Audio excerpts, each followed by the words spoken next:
नमस्कार, जय हिंद। आज आप लोगों के बीच में भारत के संविधान से संबंधित एक शपथ के ऊपर मैं एक छोटा सा वीडियो जारी कर रहा हूँ। इसको आप देखिए। पहले ये है हमारे अनिल जी, देखिए, दिखाइए इनको सबको। ये है भारत का संविधान और ये भारत के संविधान की अनुसूची 3 की ये है शपथ। ये शपथ हमारे भारत के प्रधानमंत्री जी लेते हैं। इस शपथ के माध्यम से ही वो है प्रधानमंत्री माने जाते हैं। जब तक ये शपथ नहीं ली जाती वो प्रधानमंत्री नहीं माने जाते। एक प्रधानमंत्री शपथ लेने के बाद क्या वो किसी पार्टी का व्यक्ति रह जाता है? यह सोचना चाहिए। किसी भी पार्टी का हो, मैं मानता हूँ कि वो भारत का प्रधानमंत्री होता है, ना कि किसी पार्टी का। जब प्रधानमंत्री महोदय शपथ लेते हैं तो उस शपथ में देखिए ये सब चीज़ आती है। देखिए इसमें लिखा है, मैं अमुक ईश्वर की शपथ लेता हूँ।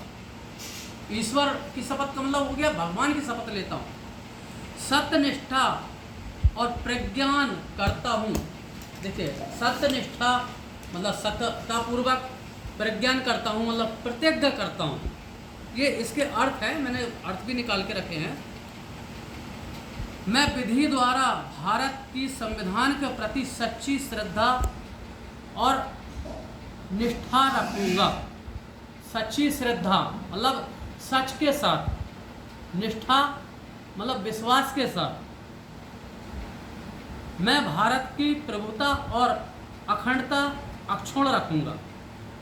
मैं भारत के मंत्री के रूप में अपने कर्तव्यों का श्रद्धापूर्वक और शुद्ध अंतःकरण से निर्वहन करूँगा तथा मैं भय या पक्षपात, अनुराग या दोष के बिना सभी प्रकार के लोगों के प्रति संविधान और विधि के अनुसार न्याय करूँगा। ये शपथ लेने के बाद भारत के प्रधानमंत्री पूरे भारत के प्रति एक उसमें आ जाते, एक सूत्र में आ जाते, वो हम सबके हो जाती है। जो सदन में बैठते हैं, सदन में जो दूसरी पार्टी के लोग भी होते हैं, विपक्ष के भी होते हैं, विरोधी दल के भी होते हैं, यानी कि सभी 543 जो सदन में होते हैं उनका वो संसद का प्रतिनिधित्व करते हैं और पूरे भारत का प्रतिनिधित्व करते हैं। वो ऐसा नहीं है कि जो उनके विरोध में बैठे वो उनके प्रधानमंत्री नहीं हैं। मान लीजिए नरेंद्र मोदी वर्तमान में भारत के प्रधानमंत्री हैं, क्या राहुल गांधी के वो प्रधानमंत्री नहीं हैं? क्या अरविंद केजरीवाल के वो प्रधानमंत्री नहीं हैं? क्या सोनिया गांधी जी के वो प्रधानमंत्री नहीं हैं? क्या भारत का पशु पक्षी पेड़ पौधे हवा पानी के वो प्रधानमंत्री नहीं हैं? हमें इन चीज़ों को देखते हुए एक बात विचार में आई है कि जब चुनाव होता है, किसी भी राज्य में चुनाव हो या लोकसभा का चुनाव हो, तो भारत के प्रधानमंत्री महोदय किस आधार पर, संविधान की किस अनुसूची के द्वारा वो उस पार्टी के बैनर के तले प्रचार करते हैं। ये लोक प्रतिनिधि अधिनियम है जिसके द्वारा राजनीतिक दल पंजीयन होते हैं और चुनाव आयोग इसी के माध्यम से चुनाव कराता है। इसे गौर करने वाली बात है। इसमें जो है स्पष्ट दिया हुआ है कि राष्ट्रीय दल, जो पंजीकृत दलों में जो राष्ट्रीय स्तर का मान्यता पा लेते हैं, उनको 40 व्यक्तियों को स्टार प्रचारक की सूची बनाने का अधिकार है। से सभी पार्टियों को 20 स्टार प्रचारक बनाने का अधिकार होता है, जो चुनाव आयोग द्वारा बनाया जाता है, जो अपनी अपनी पार्टी का प्रचार करते हैं। तो क्या इसमें भारत का प्रधानमंत्री आता है क्या? ये देखिए, इसमें कहीं भी भारत का प्रधानमंत्री नहीं है। तो कहीं ऐसा तो नहीं हम अपनी शपथ के प्रति, जो हमने भारत की एकता और अखंडता के प्रति जो हमने शपथ ली है, कि हम सच्ची श्रद्धा रखेंगे, एकता रखेंगे, अखंडता रखेंगे, होता तो कुछ और ही है। मैंने बहुत से प्रधानमंत्रियों को विरोध करते देखा है। मंच पे जाते हैं वोट मांगने के लिए तो वो दूसरी पार्टियों का विरोध करते हैं। क्यों साहब, आप भारत के प्रधानमंत्री हैं, आप विरोध किस अधिकार से कर रहे हैं?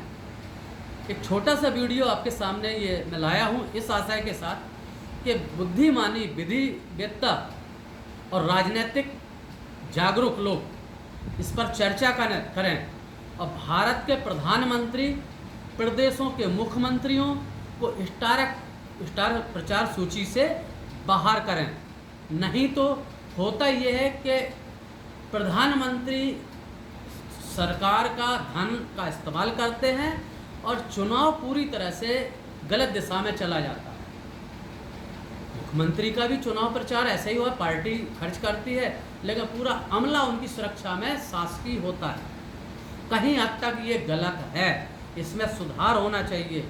मैं आप लोगों को इस वीडियो के माध्यम से कहना चाहता हूँ कि इस पर प्रश्न उठाइए, बोलिए। न्यूज़ चैनलों पर भी डिबेट करना बंद कर दो कि भारत का प्रधानमंत्री कौन होगा। जब भारत का प्रधानमंत्री का पर्चा भरा नहीं जाता है, मुख्यमंत्री का पर्चा भरा नहीं जाता है, तो न्यूज़ चैनलों पर डिबेट किस आधार पर करते हैं आप लोग कि फलाना व्यक्ति प्रधानमंत्री बनेगा, फलाना व्यक्ति प्रधानमंत्री बनेगा।